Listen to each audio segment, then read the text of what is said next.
All righty, I think we'll go ahead and get started here. Welcome, you guys. Thank you all for coming. We so appreciate your participation and your willingness to learn. Have a full day on suicide. It's not an easy day, we recognize that. So if you need to take a break and go out in the hall, just let us know you're okay and feel free to do that. This is adult learning, so if you need to get up, walk around, standing back, feel free. If you need to get up and go to the bathroom, go ahead and do that. It's all good. We ask that you don't use this front door. Let's try to go to the back because then it doesn't interrupt the speakers. So we'll go ahead and probably shut those doors when we're done here. I'm going to start, we're going to start with Pastor Martha Harrison and get it going.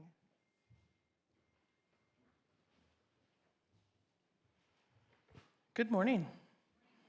My name is Pastor Martha Harrison. As Cora said, I am one of the pastors here at Trinity Lutheran in Bismarck, and I'm just encouraged by seeing all of you here today willing to engage this and think about how we can prevent suicide. But I am here today to open us in a prayer and invite you to pray with me if you would like. Let's pray. Gracious God, we just give you thanks for this day, for this time that you've given us to gather to learn about suicide prevention. We ask that you be with us as we work together to make a brighter future for our world.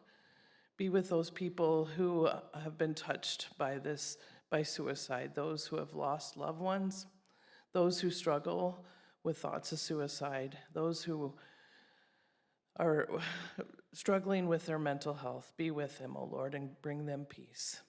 Be with us this day as we engage this tough topic. Give us the energy that we need. We ask this in your name. Amen.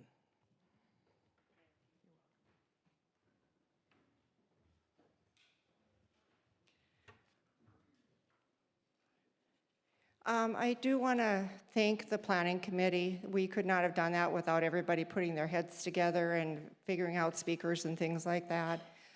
We are following our mission statement, and that's to provide hope to all generations through coordination, collaboration, education, advocacy. So we start with the kiddos, and we have the elderly at the end of the day. So we hope you see not just the people you serve, but we hope you see your family members. We always say it won't happen to us, and 2024 marks 10 years where we lost our son in 2014. So never thought that would happen to us either. So that's why Allison and I started this, and so just want to thank everybody that helps out with that because they come through over and over again.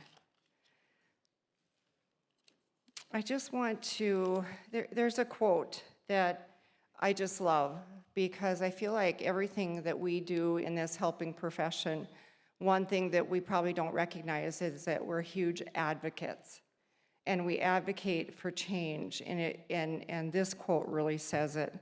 We must not be content only to see things as they are. We must have the vision, faith, and hope to see what things can and must become. And I think I think that's the thing. We've got to have that hope that we can make a difference. We've seen in the last 10 years, suicide prevention and mental health has changed leaps and bounds. But we still, in our state, don't have a good system of care to treat people with mental health. The hospitals are just a holding cell. And so they're there for a day or two or whatever, and then they're out in the community, and it's like, now what? My experience, hopefully it's changed by now, but my experience was they didn't activate the family to help keep him alive. My parents had both been in the same hospital after that, and after he passed away. And I sat there, as a nurse, I sat there and went, okay, my parents were less at risk for dying than my son, but we had discharge planning. They helped make sure that they had A, B, and C at home. And it was just, a light bulb went on. And I went, mental health is just not treated appropriately. And families aren't being activated. We had releases signed, so there was no reason not to. So that's just my shtick here. I just think we just need to work harder. There is a little saying here that I found on Facebook, and what we've heard from people who have attempted suicide is, or thought about it, is, you know, that person smiled at me. They recognized me, they saw me, and that was so important to that person, and that's what helped them stay alive. And this really says it. You never really know the true impact you have on those around you. You never know how much someone needed that smile you gave them. You never know how much your kindness turned someone's entire life around. You never know how much someone needed that long hug or deep talk. So don't wait to be kind. Don't wait for someone else to be kind first. Don't wait for better circumstances or for someone to change. Just be kind, because you never know how much someone needs it. And I think that really says it all. Last year, we started an award in my son's name, and it's called Stephen's Hope. And today, we're going to be giving that award out. Now, the lady that is getting this award does not know it, but I've known her for 30-odd years, give or take. Her kids were patients at the pediatric clinic I worked at, and she was quite the advocate for her family. And so I'm going to ask Carlotta to come up today.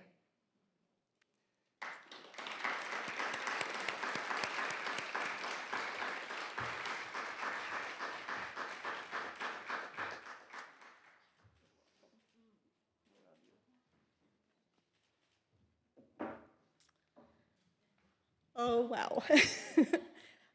Thank you all. Hold on a second, we've got something to say first. Okay. Carlotta McCleary has been a tireless mental health advocate since 1995.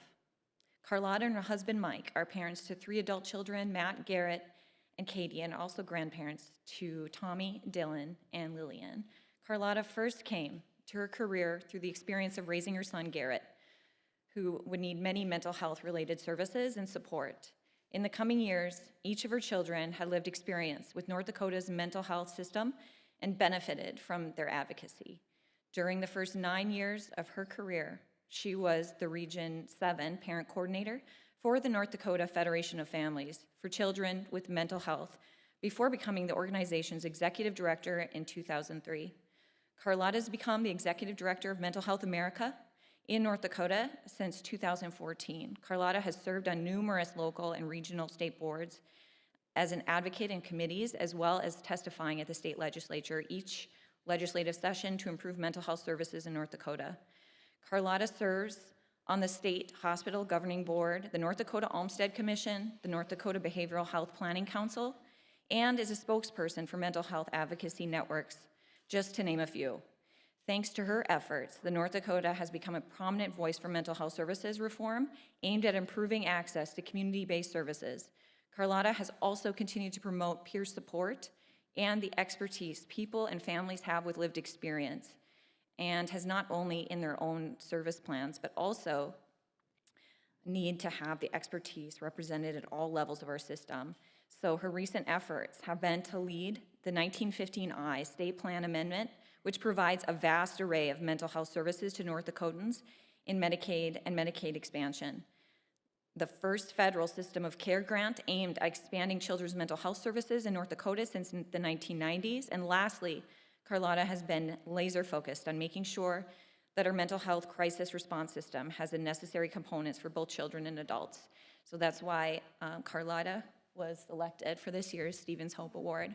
And thank you for everything that you've done. Thank you very much. All right, this is a bit of a surprise, and I don't like surprises. My family knows that. But I want to thank you guys so much for this tremendous honor. I know, looking out around this room, every single person that has helped me on this journey. I've got Liz Sweet in that front row. She was another parent who was going through also raising children and said, Carlotta, come on, we need to get on this ride and do some things to change things. And, you know, thank goodness. I mean, it wasn't just, it was always about helping, looking for ways to help my son, but it was also making sure that no other family would have to search as hard as we did for the services that we needed. And we need, I mean, like all of you here, it's about giving back and making sure that people don't have to go through what we did, and that we are that helping hand and that guide forward. All of you in this room and others help advocate for a better system for North Dakota, every single one of you. The more voices that we have, the better that it's going to be. Mental health has a good, we are doing a lot with behavioral health systems here in North Dakota, but we still have a crisis. We still have a crisis that's not there.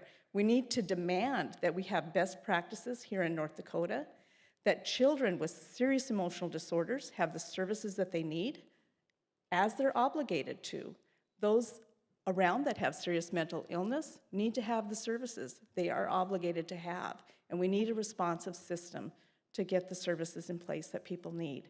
With all of that, even though we've got a systems crisis, we really need, and I love the title of this conference, hope. We need to have hope. Hope is really the first and the foundational thing to recovery, to recovering your mental health. So we must have hope that things can be better for a future for tomorrow. Thank you so much. You guys really took me by surprise here today. Thank you.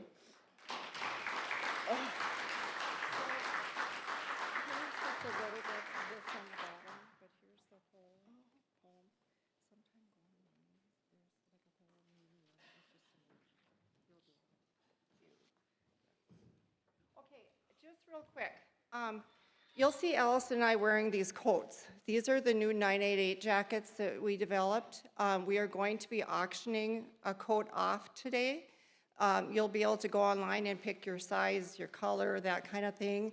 So we'll be doing that at noon. I can't remember if we got a set time, but so anyways, we'll be auctioning these off. So more later. Thank you.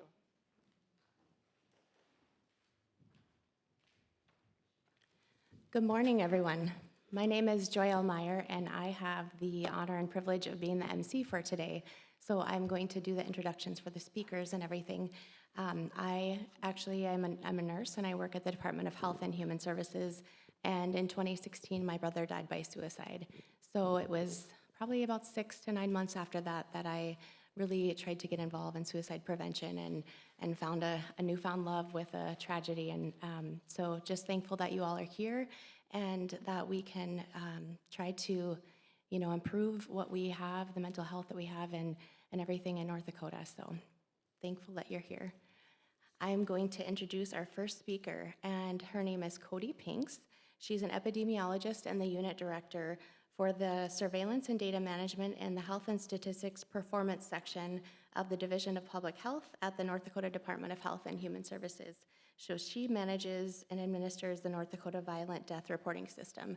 So Cody is going to actually do some of the data. Some of our presentations have data before the speaker will come up, and so she'll be up frequently throughout the day. So just welcome, Cody.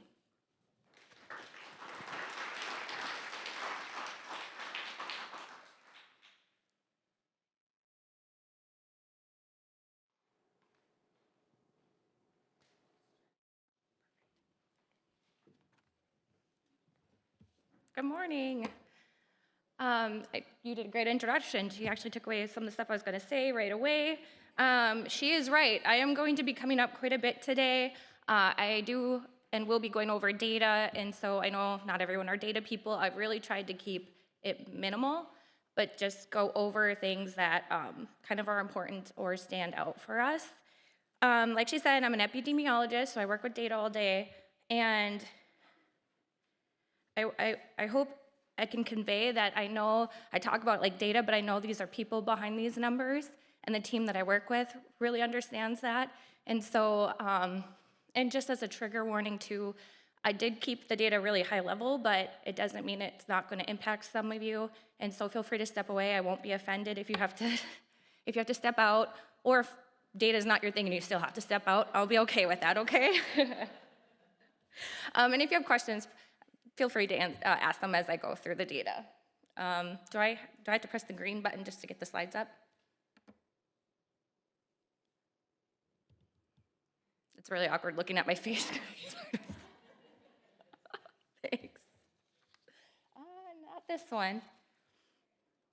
Perfect. Okay, that's it. So, like Joelle said, I'm going to be talking about the suicide data that we get through the North Dakota Violent Death Reporting System.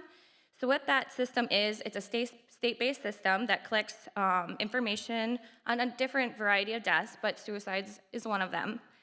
We've been collecting data through this system since 2019, and we have finalized data through 2022. I am going to be sharing preliminary data that includes 2023 and 2024 data. Just know that the data for those years is likely to change because it's not finalized. We get our data through a couple different sources of information. One of them is the death certificate. We also get information from law enforcement reports, coroner and medical examiner reports. We also get it from like toxicology results. We also have access to a couple of different internal data sources within our system, including like ambulance run data, and that helps kind of provide us with the circumstances leading up to these deaths. We're really looking for trends and patterns, opportunities for intervention. We can't save the ones that are in our system, but maybe we can save the next one through policy and prevention work at a local level. Okay, so, another thing I need to add, these are deaths where the injury that led to the death occurred in North Dakota. So it doesn't matter if you're a North Dakota resident or not. If you happen to be in our state and the injury that led to the death happened within our state, we count these numbers. So these numbers will not match what Vital Records puts out. That's based on North Dakota residency. Ours does not. We include anything that happens in our state. And again, like I said, preliminary data is going to be provided, so it will likely change, and it already has changed as I've been talking, I'm sure. Okay. So for this morning talk, I'm just going to go over some of our statewide statistics. Since 2019, we've had 865 suicides that we have collected through our program. There has been an increase in suicide death rates in North Dakota from 2019 to 2022, and you can see that suicide rate graph way at the bottom right-hand side.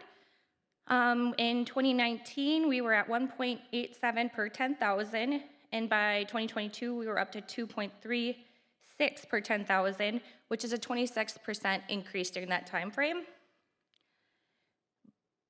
And you can see the overall numbers on the top graph there. We started at 146 deaths, and by 2022, we were up to 184. But as you notice, 2023, we do appear to have a decrease, even though the data is not finalized at this point, but we're at 147. And so far this year, we're at 75, but that number is definitely low. There's a lot of pending cases we don't have the information on yet. But if you take all these numbers so far, that is approximately 3 North Dakotans die each week by suicide. And when you look at all these deaths, 82% of them are males. Nearly half of these deaths were middle-aged adults around that 35 to 64 age range, with the average age of 42 years. Based on the circumstance data that we've collected, we know that at least, now these are probably underreported. I do have to say the information we have around more of the circumstances is really based on what we get in those reports. If it's not written in the report by the coroner or by the law enforcement officer, we don't have that information. So these numbers are actually probably pretty low in reality. So we know that 36% had previous suicidal thoughts, and at least 20% had a history of suicide attempts. 31% had disclosed their suicidal thoughts or intent to die by suicide prior to their death, and 36% had left a suicide note. And the primary method used was firearms.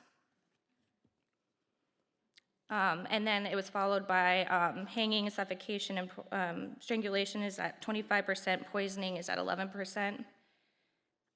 When we looked at the firearm data that we do have, we know that in 74% of the cases, it was mostly a handgun. 20% of the cases, the guns were stored unlocked, and 16% it was stored loaded. When we look at the details around the disclosures, in a majority of the cases, the disclosures were made to intimate partners at 37%, and friend and colleagues at 23%, and to other family members at 22%, or kind of where we're seeing where those disclosures are being made to. This is kind of, these are maybe really hard to see because they're squished numbers, so I apologize about that. But this is kind of looking at our trends of all the years of data that we've been collecting. The top left, you see kind of the male-female breakouts, and then one below, you see the race breakouts. So if you look at the male-female breakout, males had a higher rate than females at 3.2 per 10,000 compared to females. And then with the suicides by race, you see the white population has higher numbers, but when you look at the rates that takes into account the size of the population group, we see that American Indian population was higher at 3.97 per 10,000 compared to the white population at 1.99 per 10,000. Then the graph on the top right is the suicide deaths by age group. As you can see, the 20 to 59-year-old age group, that's where we're seeing most of the deaths occur, with the 30 to 39-year-old age group having the highest proportion of the cases, followed by the 20 to 29-year-old age group, and then the 50 to 59-year-old age, or the 40 to 49-year-old age group, excuse me. And then the bottom is just the number of deaths by quarter, so you can kind of see there really isn't anything significantly different by quarter just based on this graph. Some things that we do know that's not on here is that 47% of the victims were never married, 26% were married in a civil union or domestic partnership, and 20% were divorced, and 4% were married but separated. And then in 62% of the deaths, they occurred at home. So this is a page is really looking at those circumstance data that I've been telling you about, and it's going to fluctuate a lot as we continue to abstract more cases. What we really look for are just very common risks, stressors, or triggers in the data that we have. And when looking at all the cases that we have, the 865, 92% of them had multiple contributing circumstances, and you can kind of see the ones with the highest mention in all the cases that we have. We know that just over 51% of the victims were currently in a depressed mood right before their death, and approximately 55% of the victims had a current mental health diagnosis, and 41% were ever treated for their mental health or substance use problem. And just over 36% had alcohol present in their toxicology results. The average blood alcohol concentration was 0.17. And we do know that oftentimes there's polysubstances found in the toxicology results, but we're just highlighting alcohol at this time. So if you see on the right-hand side, these aren't going to add up to 100% because so many had multiple contributing stressors, but we just categorized based on and counted how many mentioned it in any of the reports that we found. We see that depression is the number one risk factor that we find, followed by someone with an alcohol problem, individuals with intimate partner problems, misuse problem, and the other one is the contributing physical health problem, kind of seem to be leading the way, and then anxiety, and then an argument preceding their death was also identified. For those that had the argument as a risk factor or stressor right before their death, 35% of the injuries occurred within the 24 hours of the argument, and 14% occurred between 24 to 24 hours to 2 weeks after the argument, and then it breaks out farther from there. This next slide is kind of going over what we have for counts. As you can see, most of it's white, but we are suppressing numbers that are less than 6 to protect the identity of these individuals. But 52 counties in North Dakota have had a recorded suicide death since 2019. And you can see, obviously, Cass County has the highest population, so it makes sense that they have the highest number. But when you look at rates, so that really compares the population differences, makes everything kind of more equivalent for comparison. We see that Benson and Adams County have the highest suicide rates on average since 2019, with 28.5 per 10,000 and 27.27 per 10,000, excuse me. So you can kind of see, again, we're still suppressing numbers that are low. And just so you know, we are going to have a suicide dashboard that's going up very soon. Not all this information will be on there, but these two maps actually are screenshots from my dashboard. This will be public facing, so if anyone needs it for grant writing purposes or just some of the prevention work you are doing, we will have that available hopefully this month, fingers crossed. But we're really trying to get out data as much as we can so people can use it. Does anyone have any questions so far with the data I presented? Okay. Thank you. I'll see you guys later.